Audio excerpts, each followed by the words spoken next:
Boa noite, meus irmãos.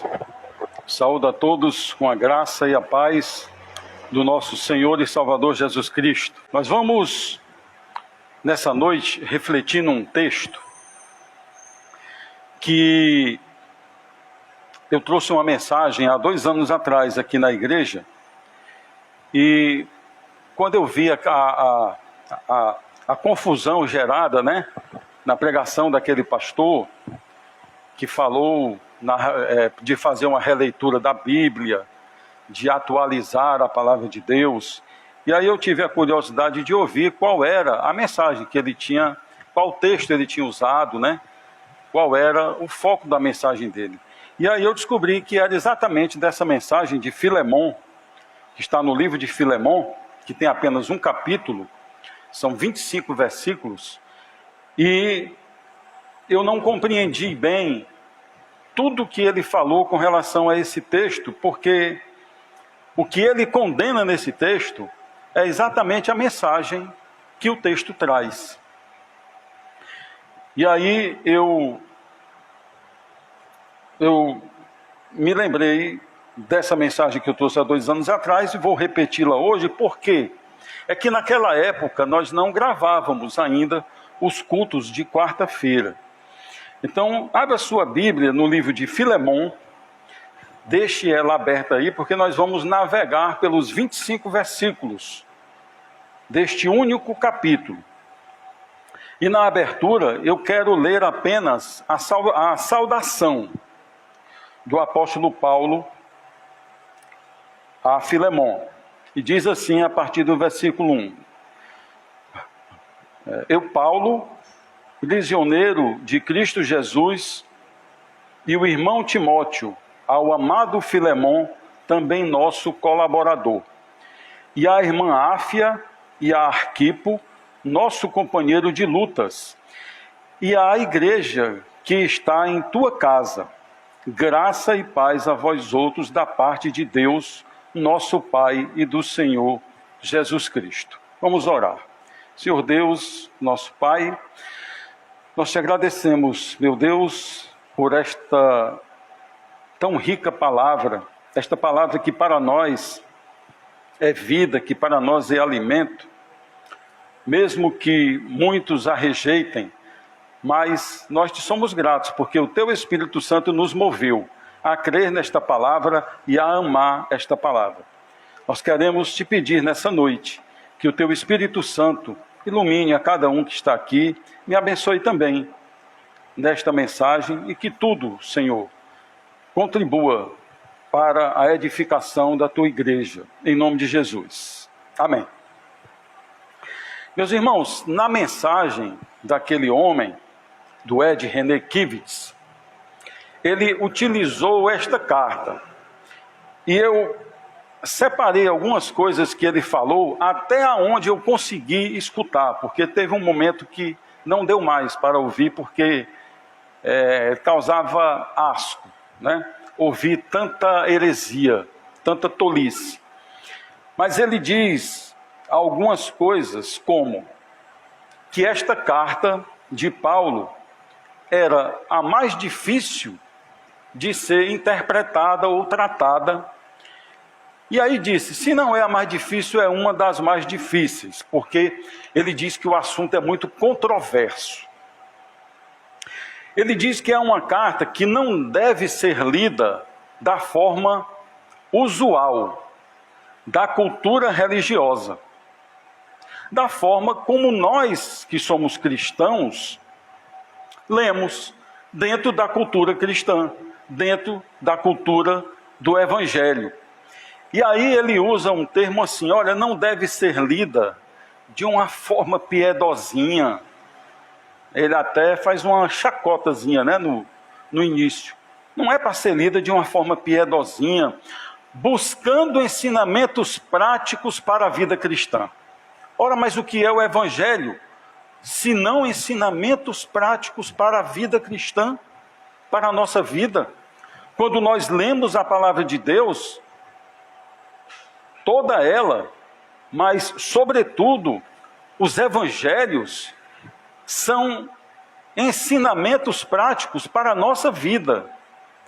a fim de que nós, como homens alcançados, como nascidos no Espírito, nós apliquemos estes ensinamentos na nossa vida.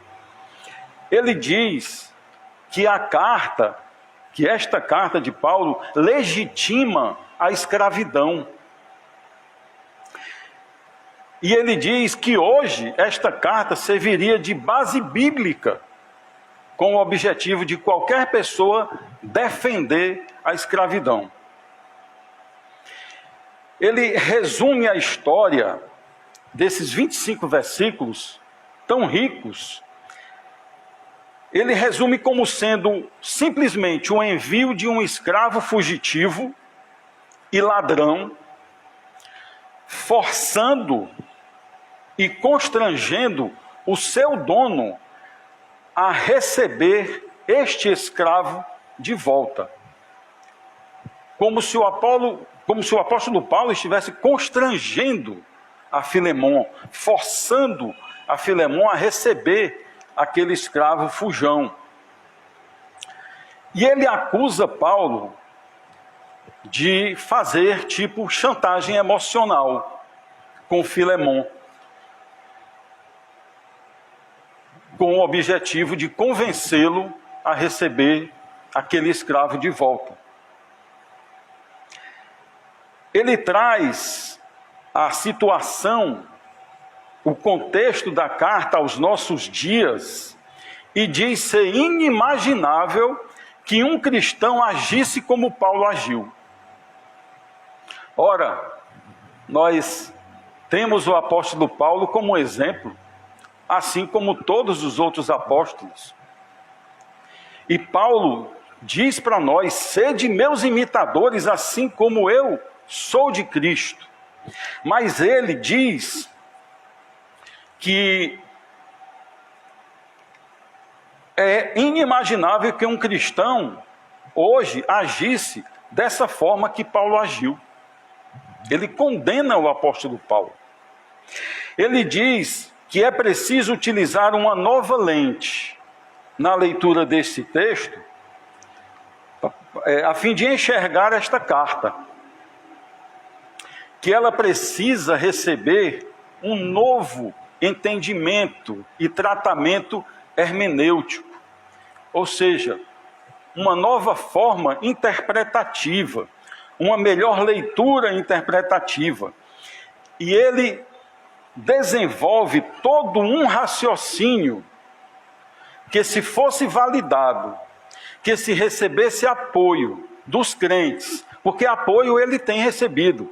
Ele recebe apoio dos incrédulos, ele recebe apoio daqueles que não conhecem a palavra de Deus, daqueles que rejeitam a Deus. Mas se ele recebesse apoio de crentes, de denominações sérias e comprometidas com a palavra de Deus, desconstruiria toda a Bíblia Sagrada, pois a forma como ele interpretou, ele simplesmente aplicaria, ou qualquer um aplicaria isso para toda a Bíblia. Não, nós temos agora que usar uma nova lente. Nós temos que agora interpretar dentro da nossa cultura, porque, na verdade, ela não tem valor, essa forma interpretativa de Paulo. Ele desconsidera a inspiração divina desta carta, a inerrância bíblica e a imutabilidade de Deus na proposta que ele faz através das cartas para um novo mundo que ele tem desenvolvido lá na sua igreja e que ele tem divulgado na internet e que tem recebido muitos apoios, muitos adeptos dessas cartas para um novo mundo. E ele rejeita, nessa aplicação, a autoridade apostólica de Paulo, da mesma forma como fizeram os coríntios. A igreja de Corinto fez isso, não respeitou desconsiderava a autoridade apostólica de Paulo. A igreja de Éfeso também caiu nessa armadilha, no princípio. E aí hoje, este homem vem e ele quer lançar no nosso meio, ele quer lançar essa ideia de rejeição também ao apóstolo Paulo, porque nada mais é do que isso. E aí, eu não aguentei mais assistir e eu disse, não, isso já é o suficiente para que os irmãos entendam o que ele estava dizendo. Mas eu quero que os irmãos saibam que o objetivo desta mensagem não é rebater o Ed René Kivitz, mas eu sou cristão, mas eu sou crente, e nós temos o discernimento da palavra de Deus, e a palavra de Deus é quem derruba toda essa argumentação dele. Esta mensagem que eu trago hoje foi exatamente lembrando daquela mensagem que eu trouxe no dia 5 de setembro de 2018. E para a glória de Deus, a mensagem que eu trouxe traz tudo aquilo que ele condena. É exatamente tudo aquilo que ele condena. E se eu não fosse um crente, se eu não tivesse conhecimento da palavra, se eu não tivesse firmeza no Evangelho, se eu não tivesse convicção da minha fé em Cristo, eu poderia até dizer, vixe, eu errei, eu preguei lá naquela época exatamente o que ele está dizendo que está errado. Mas não, eu dei glória a Deus, porque se eu pregar o que ele condena, eu estou dentro da palavra do Senhor. A carta de Paulo a Filemon, ela faz parte das 13 cartas que o apóstolo escreveu no Novo Testamento. Ele escreveu cartas às igrejas e escreveu cartas a pastores também, né? São chamadas de pastorais.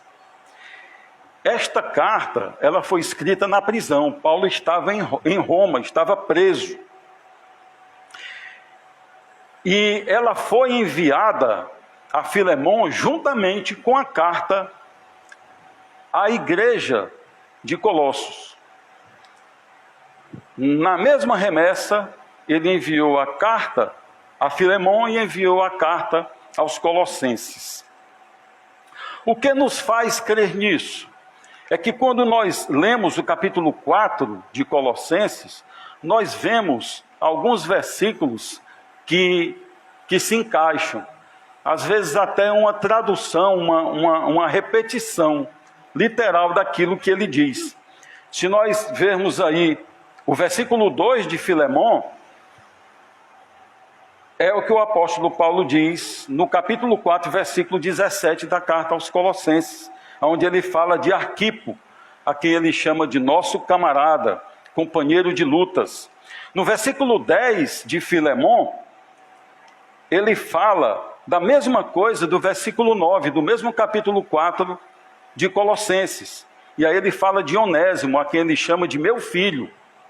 No versículo 23 de Filemon, ele fala a mesma coisa que o versículo 12 do capítulo 4 da carta aos Colossenses, quando ele fala de Epáfras, a quem ele chama companheiro de prisão. E no versículo 24 de Filemon, ele fala, no versículo 10, capítulo 4 de Colossenses, sobre Aristarco, a quem ele denomina de cooperador. Então essa carta ela remete a um assunto, ela trata de um assunto exclusivo. Mas este assunto exclusivo, ele é apenas usado com o objetivo de desenvolver todo o princípio, todo o conceito, toda a essência da vida cristã. Mas quando nós lemos apenas por ler, nós observamos que é uma carta que trata de um homem chamado Onésimo, que era um escravo que fugiu e que encontrou-se com Paulo em Roma e ali se converteu. Então, Onésimo era escravo de Filemon. Filemon era dono dele. Naquela época, a escravidão era legalizada. Então, eles tinham servos. E Onésimo fugiu. E além de fugir do seu senhor, que era Filemon, ele ainda levou os bens de Filemon. Ele roubou. Ele levou dinheiro, levou joias talvez, mas ele roubou a Filemon. E por esta razão, ele era para ser preso, e talvez até apenado de morte, que era a lei que se imputava na época. Daí nós perguntamos, por que Deus incluiu esse livro, ou inspirou o apóstolo Paulo a escrever este livro, visto que ela trata exclusivamente de uma pessoa específica, sobre um homem escravo fugitivo, que era uma situação comum na época. E aí nós sabemos que é certo que Deus tem um propósito maior nesse relato. E apesar da carta não ser direcionada a uma igreja, mas a um pastor, a um líder, que era Filemon, ela muito nos ensina hoje, porque quando Deus inspirava os escritores, ele tinha como objetivo, como propósito, ensinar a este escritor, a este líder, ensinar aos cristãos da época e ensinar a todos os outros cristãos das eras vindouras, inclusive nós, hoje. Então, essa carta não era direcionada a uma igreja, mas ela muito nos ensina a nós, como igreja, a respeito do agir, a respeito do mover, a respeito do amor de Deus com os convertidos, com os seus filhos. Essa carta, tanto quanto todas as outras cartas de Paulo, é um discipulado, a fim de que nós recebamos a orientação e o discernimento do Espírito Santo sobre a aplicabilidade na nossa vida, que é exatamente o que o René nega. Ele diz, olha, não tem nada a ver com aplicação, com ensino, a fim de ser aplicado isso na vida cristã. Mentira. E nós vamos ver isto hoje. E nesta carta de 25 versículos, eu, com toda a pequenez, com toda a fragilidade, tirei 10 lições, que certamente, se você for ler, você vai tirar essas 10 e mais 10, ou mais 5, ou mais 20, porque a palavra de Deus é inesgotável. Mas eu tirei essas 10 lições que nos mostram que esta carta, que aparentemente é tão simples, ela é uma mensagem edificante à vida de cada um de nós e na vida da igreja. Então vamos às 10 lições. A primeira lição: Deus chama homens piedosos para servi-lo. Deus, ele diz assim, não quero sacrifício. Aí o que é que ele diz que quer? Misericórdia quero. Então, Deus, ele busca homens piedosos. Quando já próximo dele ser morto, ele dirigiu-se a Pedro e perguntou a Pedro se ele o amava. E aí Pedro disse, sim, eu te amo, é claro que eu amo. E aí o que é que Jesus Cristo disse para Pedro? Apacenta as minhas ovelhas. Que homens são capazes de apacentar ovelhas? homens piedosos. Se não for um homem piedoso, ele não tem a menor capacidade de pastorear as ovelhas do Senhor Jesus Cristo. Então, nesta lição, ele nos mostra com ternura como a conversão a Cristo muda drasticamente todas as nossas relações e todos os nossos sentimentos como crentes. O amor, a fé, a alegria, o consolo, o ânimo para animar aos que estão à frente dos trabalhos e para reanimar os santos que estão na congregação. Ou seja, todos esses sentimentos piedosos nos enchem, como encheram a Paulo, mesmo estando em prisões, como ele estava. A segunda lição que nós tiramos é: quando Deus tem um propósito, caminhos tortuosos se endireitam, e homens maus, condenados, se curvam a fim de cumprir este propósito. Independente dos caminhos que percorremos até a conversão, tudo contribui para o bem daqueles que amam a Deus, daqueles que são chamados segundo o seu propósito, daqueles a quem Deus escolheu para salvar, conforme nos diz Romanos capítulo 8, versículo 28.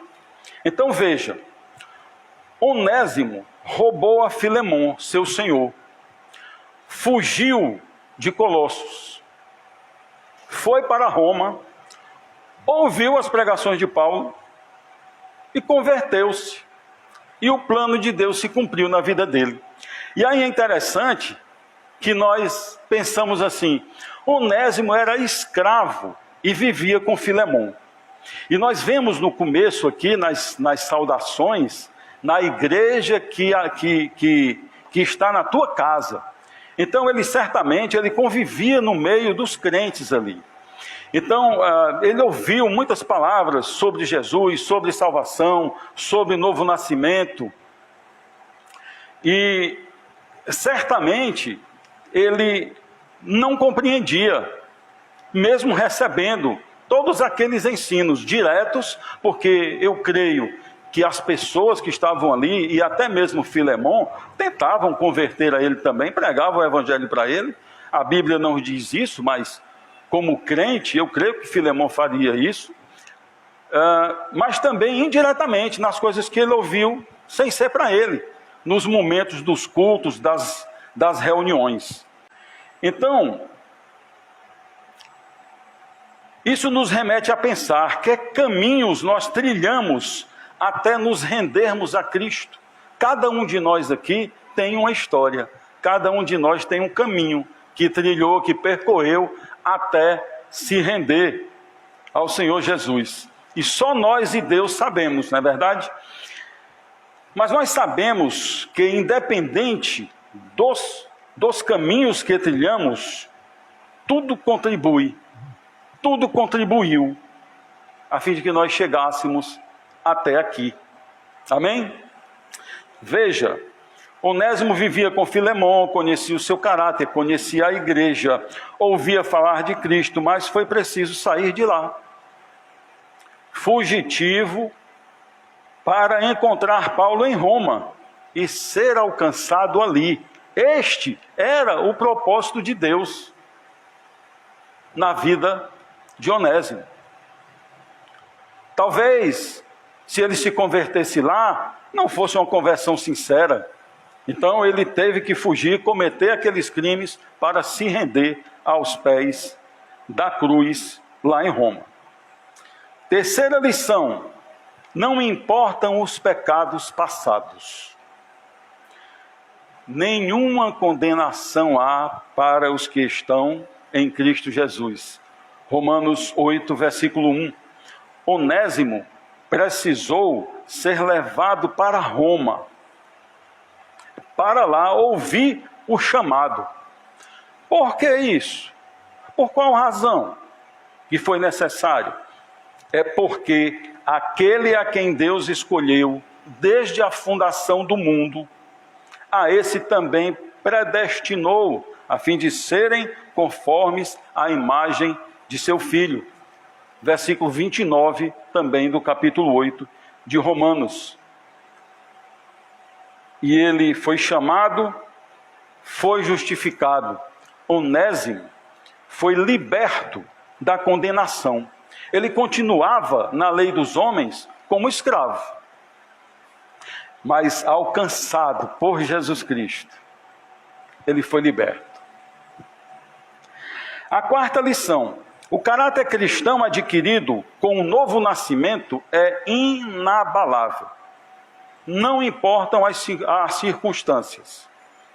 Não pense que quando nós dizemos são inabaláveis, nós não estamos falando aqui de, por exemplo, você está enfrentando uma dificuldade de não sentir medo, de não se abalar. Não. O que nós estamos falando aqui é do caráter cristão. Ele é adquirido com o novo nascimento e é inabalável. O apóstolo Paulo exaltou as qualidades do caráter cristão de Filemon, quando pediu, e apenas pediu, e o encorajou a agir com piedade, sem a necessidade de usar da sua autoridade apostólica, sem querer usar da sua autoridade espiritual que tinha sobre Filemon, que também era seu filho na fé. Paulo ensina e discipula Filemon, orando por ele. Veja aí nos versículos de 4 a 7. Dou graças ao meu Deus, lembrando-me sempre de ti nas minhas orações. Que era Paulo falando com Filemon. Estando ciente do teu temor e da fé que tens para com o Senhor Jesus e todos os santos, para que a comunhão da tua fé se torne eficiente no pleno conhecimento de todo o bem que há em nós para com Cristo. Pois, irmão, tive grande alegria e conforto no teu amor, porquanto o coração dos santos tem sido reanimado por teu intermédio. Então Paulo diz aqui que orava por ele, porque sabia da sua importância, do seu valor, da sua retidão, do seu caráter cristão. O apóstolo Paulo, ao invés de constrangê-lo, como sugeriu lá o René, ele não fez isso. Ele deu a Filemon uma oportunidade de crescer na fé e exercer o amor através da prática voluntária do bem e da piedade, conforme sua oração, que acabamos de ler. Apesar de ter autoridade espiritual sobre Filemon, e ele simplesmente poderia dizer e persuadi-lo e constrangê-lo de fato, e mandar que ele recebesse. Olha, eu estou ordenando que você receba, porque ele agora é nosso irmão em Cristo. Não. Ele diz, eu te peço que, se for da tua vontade, da tua voluntariedade, que você o receba. Veja o que diz aí o versículo 8. Pois bem, ainda que eu sinta plena liberdade em Cristo para te ordenar o que convém. Ele disse, olha, eu tenho toda a liberdade em Cristo para te ordenar o que convém, mas eu não vou fazer isso. Aí ele diz, agora como irmão em Cristo, não é? Ele humildemente apela para o seu amor, que é o que vem logo a seguir no versículo 9, que diz, prefiro, no entanto, solicitar em nome do amor, sendo que sou Paulo, o velho, e agora até prisioneiro de Cristo. O apelo de Paulo usa o fato de Onésimo ser seu filho na fé, como ele mesmo afirma no versículo 10, que ele diz, sim, solicito-te em favor do meu filho Onésimo, que gerei entre algemas. Então ele está dizendo, olha, ele é meu filho na fé também. Mas eu não te ordeno, eu te peço. A quinta lição é a importância do crente como parte do corpo de Cristo, como membro da igreja do Senhor Jesus. Paulo, após abrandar ali o coração de Filemon, a fim de que ele mesmo refletisse, ele o lembrou que antes da conversão, Onésimo era inútil. Mas ele era inútil em quê? Ele era um inútil na obra de Deus, na obra de Cristo, mas que agora como crente, ele se tornara muito útil e importante na igreja. Veja que Onésimo nem habitava lá, mas o apóstolo Paulo estava dizendo, ele é importante na igreja, mesmo ainda não estando aí. É por isso que eu te peço que o receba. Mas que agora como crente tornara-se muito útil e importante na igreja, no corpo de Cristo. Olha o que diz o versículo 11. Ele antes te foi inútil, atualmente, porém, é útil a ti e a mim. E a Cristo. E ele pede a Filemon para recebê-lo como se fosse seu próprio filho, que é o que diz no versículo 12. Eu te o envio de volta em pessoa, quero dizer, o meu próprio coração. Como Filemon rejeitaria um pedido de Paulo? Como ele poderia recusar tratar bem aquele que, apesar de ser escravo, que apesar de ter lhe roubado, mas que agora é seu irmão, como ele poderia deixar de receber bem um irmão que era tão amado por Paulo? Como rejeitá-lo, se além disso agora ele era irmão dele em Cristo?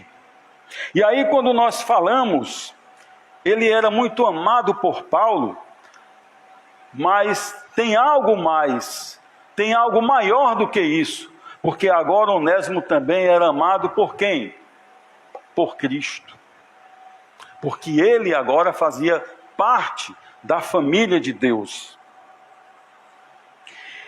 E ele pede a Filemon para recebê-lo como seu próprio filho, né? Como Filemon poderia recusar? Não poderia. Então, por que razão, irmãos, às vezes, nós não tratamos bem aos nossos irmãos, ou a um determinado irmão? Nós julgamos, nos iramos, ou não amamos, não perdoamos um irmão sabendo que ele é tão amado por Cristo, assim como eu sou amado, assim como você é amado também, tão amado quanto nós. E nós às vezes aplicamos ali uma rejeição. Valoroso ensino para nós. Como dizer que esta carta não tem aplicações para a nossa vida? Sexta lição. Esta carta nos ensina sobre o valor que tem o crente. Qual é o valor de um crente? Pense aí. E aí, quando nós fazemos essa pergunta, e de repente nós temos que responder, se vocês tivessem que responder agora, eu acho que se pensaria um pouquinho, né? Espera aí, deixa eu ver aqui, deixa eu lembrar das passagens bíblicas, deixa eu fazer aqui um exegese, deixa eu interpretar bem aqui, para eu poder dizer uma palavra legal, né? Mas para nós termos uma noção desse valor, sem termos que pensar muito, sem termos até que recorrer à Bíblia naquele momento, basta nós nos perguntarmos o seguinte: qual o valor do sacrifício de Jesus Cristo na cruz do Calvário. Aí é bem facinho, né? Qual é o valor? A primeira coisa que a gente lembra é daquele hino, né? Alto preço. Foi um altíssimo preço pago por mim, por você, por todos os irmãos, por Onésimo, por Filemon. Então, como posso eu agora rejeitar? Se Cristo pagou um preço tão alto, e aí eu agora rejeito? Ensinamento para a vida cristã. Quando nos referimos a pecadores, ainda que remidos, pelos olhos da nossa natureza humana, não conseguimos enxergar, às vezes, a importância e o tamanho que ele tem para o Senhor. Independente de quem ele era, dos pecados que cometeu, das maldades que fez, da impiedade que habitava no coração dele, assim como éramos nós também, ímpios. Somente quando lembramos que Jesus deu a sua vida por ele, e nós temos que lembrar o tempo todo disso, para que a nossa atitude ela seja modificada. Se no momento em que nós temos algum problema com um irmão, se antes de nós deixarmos se pôr o sol sobre a nossa ira, nós lembrássemos disso aqui, Jesus deu a sua vida por ele também. Eu não tenho esse direito. É aí que nós percebemos claramente o valor incalculável e o tamanho imensurável da minha vida e da sua vida para Deus. O escravo foragido que havia perdido o seu valor, com sua conversão a Cristo, veio a ser um servo muito valioso, tanto de Filemon como de Paulo. Olha o que diz o versículo 13. Eu queria conservá-lo comigo mesmo, para, em teu lugar, me servir nas algemas que carrego por causa do Evangelho. Olha o que é que Paulo está dizendo. Paulo foi acusado de querer constranger Filemon a receber um escravo fujão e perdoá-lo. Não, a vontade de Paulo, ele diz, olha, eu queria que ele ficasse comigo, servindo a mim aqui, servindo a Cristo aqui, nas algemas, me ajudando aqui a pregar o Evangelho. Mas, exatamente por conta da ética e da sinceridade, ao contrário do que quis pregar René, ele quis devolver, porque era de direito, mas ele precisava orientar, ensinar sobre isso.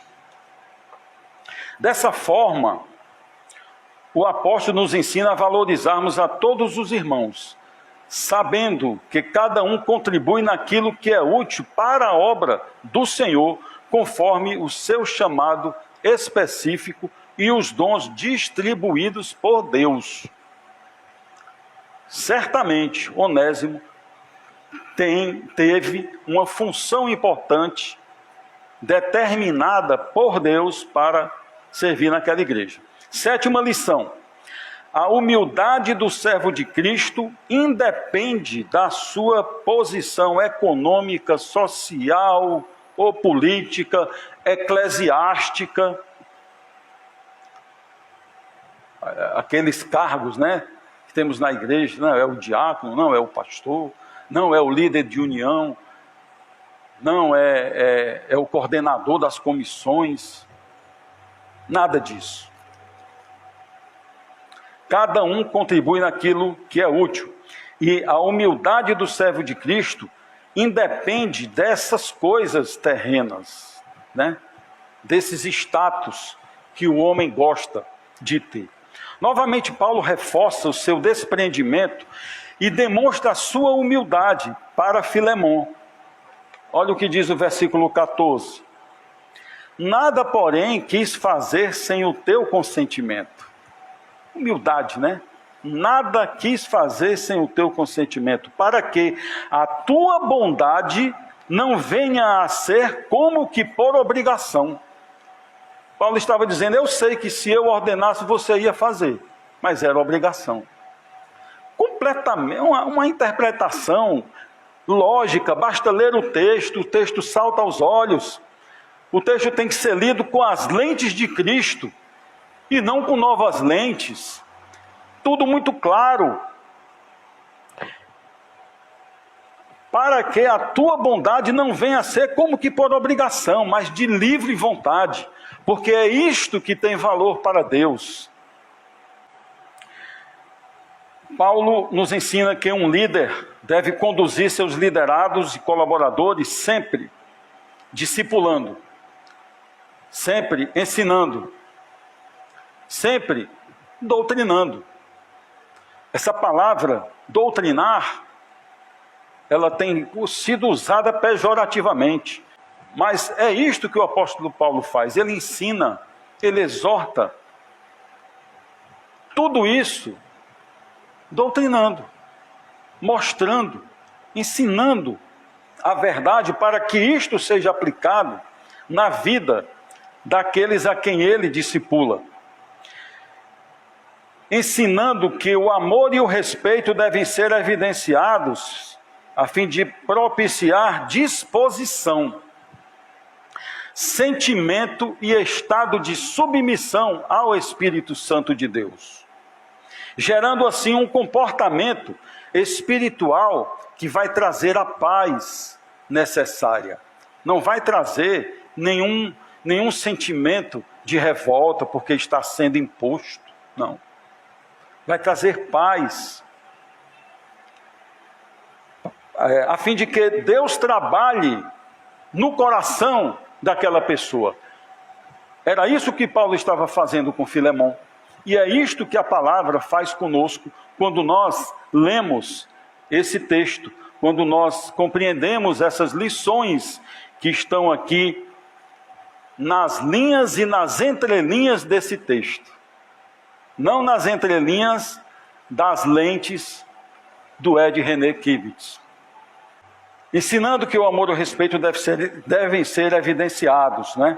Para gerar disposição, sentimento, estado de submissão ao Espírito Santo, gerando assim um comportamento espiritual que vai trazer a paz necessária para que Deus trabalhe no nosso coração.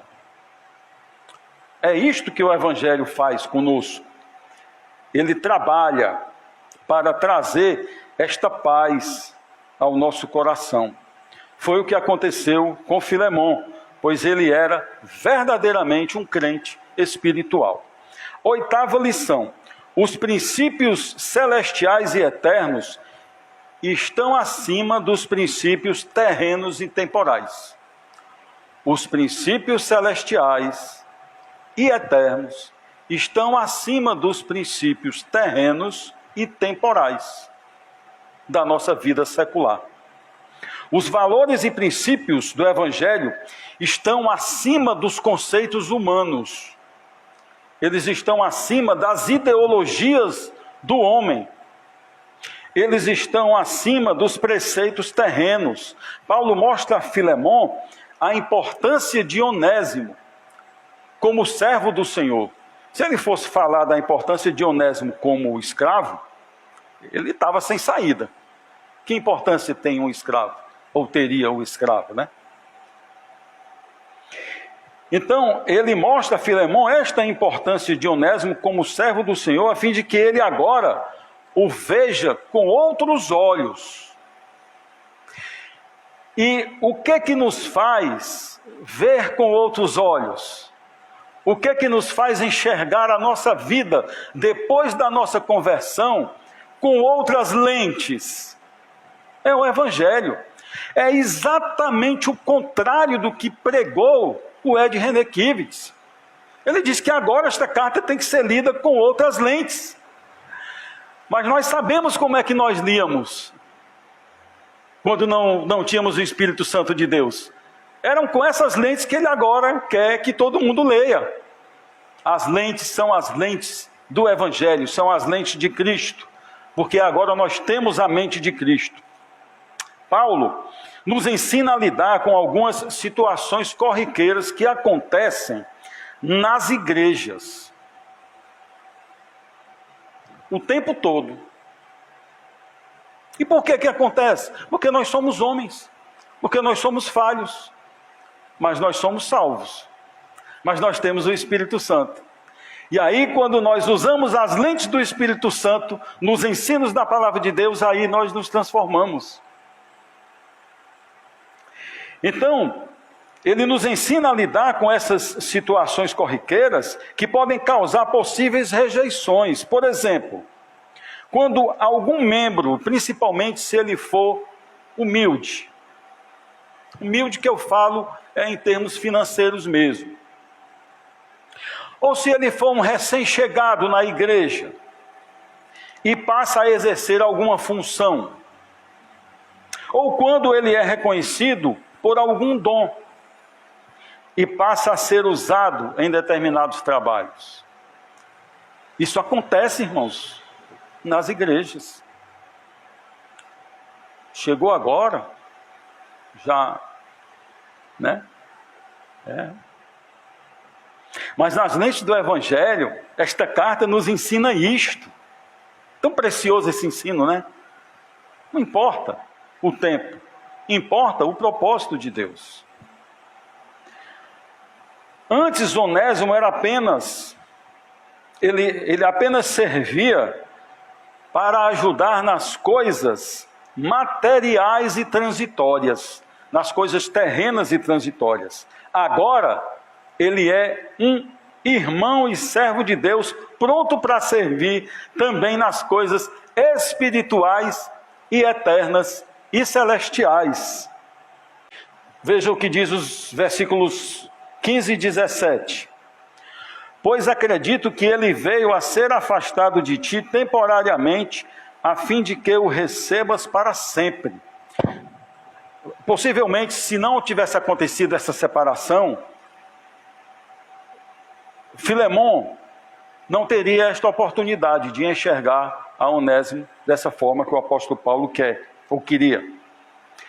E o 17, se portanto me consideras companheiro, recebe-o como se fosse a mim mesmo. E é assim que tem que ser. Quando nós recebermos aqui um irmão, um filho de Deus, recebamos como nós recebemos o pastor Chagas, como nós recebemos o pastor Leonardo, como nós recebemos o irmão Agenor, como nós recebemos a irmã Girlane. É assim que nós devemos fazer. Abra sua Bíblia aí no Evangelho de Marcos, capítulo 10, versículos 42 a 45.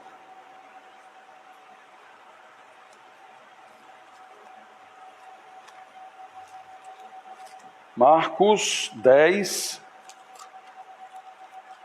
42 a 45. Olha o que diz. Mas Jesus, chamando para junto de si, disse-lhes: sabeis que os que são considerados governadores dos povos têm-nos sob seu domínio, e sobre eles os seus maiorais exercem autoridade. Mas entre vós não é assim. Era Paulo aplicando esse ensino de Jesus. Jesus, chamando eles para junto de si, disse: sabeis que os que são considerados governadores dos povos têm sob seu domínio, e sobre eles os seus maiorais exercem autoridade. Paulo não quis exercer autoridade. E aí no 43, mas entre vós não é assim. No povo de Deus, no meio do povo de Deus, não é assim. Pelo contrário, quem quiser tornar-se grande entre vós, será esse o que vos sirva. 44. E quem quiser ser o primeiro entre vós, será servo de todos. Pois o próprio Filho do Homem não veio para ser servido, mas para servir e dar a sua vida em resgate de muitos. Veja aí, na carta aos Gálatas, capítulo 5, versos 13 e 14. Olha o que diz o apóstolo Paulo. Porque vós, irmãos, fostes chamados à liberdade, porém, não useis da liberdade para dar ocasião à carne. Sede antes servos uns dos outros, pelo amor. Porque toda lei se cumpre em um só preceito, a saber, amarás o teu próximo como a ti mesmo. Amém? A nona lição. A obediência a Cristo está acima de qualquer sentimento humano.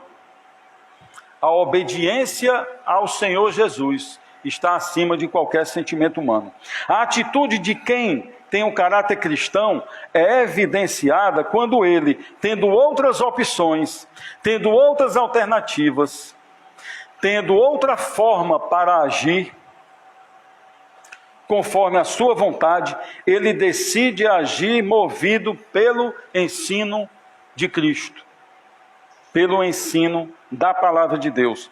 Observe que o apóstolo Paulo ofereceu-se para pagar por qualquer dano que Filemon tenha sofrido por causa do escravo. Ou seja, ele propõe restituir-lhe os bens roubados e até pagar pelo valor do escravo e dar-lhe ele mesmo a carta de alforria. É o que está aí no versículo 18 e 19. Tito Filemon, Hebreus. Olha o que diz aí o versículo 18. E se algum dano te fez, ou se te deve alguma coisa, lança tudo em minha conta. Eu, Paulo, de próprio punho escrevo, eu pagarei, para não te alegar que também tu deves até a ti mesmo. Mas Paulo conhecia o coração e o caráter de Filemon, já provado, um caráter já provado, e sabia que ele era um crente verdadeiro, que ele era um crente sincero, e que sua atitude não seria outra, que não fosse atender ao seu pedido, e mais, de ainda fazer além do que foi orientado, além do que foi pedido, com relação ao seu novo irmão em Cristo. É o que está aí, o que nós lemos nos versículos 20 e 21. Sim, irmão, que eu receba de ti no Senhor este benefício. Reanima-me o coração em Cristo. Certo como estou da tua obediência, eu te escrevo sabendo que farás mais do que estou pedindo. Paulo tinha convicção do caráter cristão e da sinceridade e da seriedade de Filemon. 10ª e última lição. Depositar sempre a nossa confiança em Cristo e animarmos-nos uns aos outros. Paulo reanima o coração de Filemon, demonstrando sua fé e confiança nas orações dos colossenses para ajudá-lo a sair da prisão. E mais ainda, pede que providencie uma pousada para quando ele puder visitá-los. Isso está no versículo 22. E ao mesmo tempo prepara-me também pousada, pois espero que por vossas orações vos serei restituído. Então veja como Paulo confiava, como Paulo tinha fé, ele tinha convicção daquilo que Filemon faria, e ele disse: olha, eu vou estar convosco, continuem orando por mim, e faça o seguinte, além de aguardar, prepare logo uma pousada aí, encontre logo uma pousada aí para mim. Será que Paulo tinha fé? Será que ele tinha convicção do poder de Deus? Cristo nos ordenou que tivéssemos bom ânimo. E nós, como seus discípulos, temos que fazer algumas coisas que esta carta também nos ensina. E tudo isso está dentro dessa 10ª lição, e aí é uma chuva de ensinos, nos animar a nós mesmos. É como se fosse uma autoajuda. Aí os homens têm buscado autoajuda em livros de homens, né? Mas a nossa autoajuda está aqui, ó, na palavra de Deus. João 16:33, Jesus disse: olha, tende bom ânimo, eu venci o mundo. Animar os irmãos que possam estar abatidos, para que estes possam também animar a outros irmãos, para que todos estes venham também a nos animar. Toda esta ação, irmãos, é porque nós somos membros uns dos outros, nós somos colaboradores uns dos outros, nós somos cooperadores de Cristo, amém? E Paulo termina a carta com saudações aos outros cooperadores no Evangelho, saudando-os com a graça do Senhor Jesus. E eu vou ler aqui para não ficar faltando nenhum versículo, né? E ele diz, 23, saúdam-te Epáfras, prisioneiro comigo em Cristo Jesus, Marcos, Aristarco, Demas e Lucas, meus cooperadores. A graça do Senhor Jesus seja com o vosso espírito. Aprendemos, pois, que é pela graça que, ao obedecermos o Evangelho, todos os santos se tornam um como servos de Jesus Cristo. Gálatas, capítulo 3, versículo 28, a palavra de Deus diz assim: nisto não há judeu nem grego, não há servo nem livre, não há macho nem fêmea, porque todos vós sois um em Cristo. Não há escravo nem livre, não há rico nem pobre, não há negro nem branco, nacionalidade não importa, situação financeira não importa, cargos não importam.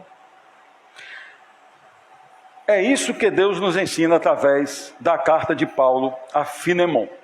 Quando outro ensino, como o que quis passar o Ed Renekiewicz,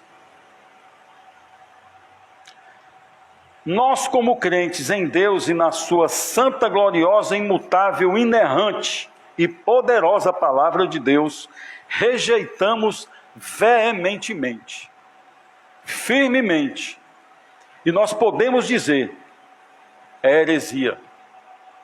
Vamos ficar de pé e abra sua Bíblia no livro de Gálatas, capítulo 1, nós vamos ler versículos de 8 a 12. Você pode ler também, ou pode só acompanhar, mas pode ler na sua versão. Gálatas, capítulo 1, versículo 8 a 12. Mas ainda que nós mesmos, ou um anjo do céu vos anuncie outro evangelho, além do que já vos tenho anunciado, seja anátema. Que é Paulo falando, viu? Ainda que algum de nós, ou mesmo um anjo do céu, venha anunciar outro evangelho, dizer você tem que agora ler com novas lentes, rejeite, seja anátema. Assim como já vos dissemos, agora de novo também vos digo, se alguém vos anunciar outro evangelho além do que já recebeste, seja anátema, seja maldito. Versículo 10, porque persuado agora a homens ou a Deus? Ou procuro agradar a homens? Se estivesse ainda agradando aos homens, não seria servo de Cristo. Mas faço-vos saber, irmãos, que o evangelho que por mim foi anunciado não é segundo os homens, porque não o recebi nem aprendi de homem algum, mas pela revelação de Jesus Cristo. Senhor nosso Deus, muito obrigado, Senhor, por esse momento. Queremos, Deus, que o Teu Santo Espírito haja em cada coração, haja no meu coração, haja no coração daqueles que estão ouvindo esta mensagem agora em casa, daqueles que estão ouvindo esta gravação em outro dia, que o Teu Espírito Santo ilumine para a compreensão verdadeira da Tua palavra, e que nós jamais queiramos ler a Tua palavra sem as lentes verdadeiras, as lentes que iluminam o Evangelho. Glória a Deus, aleluia e amém.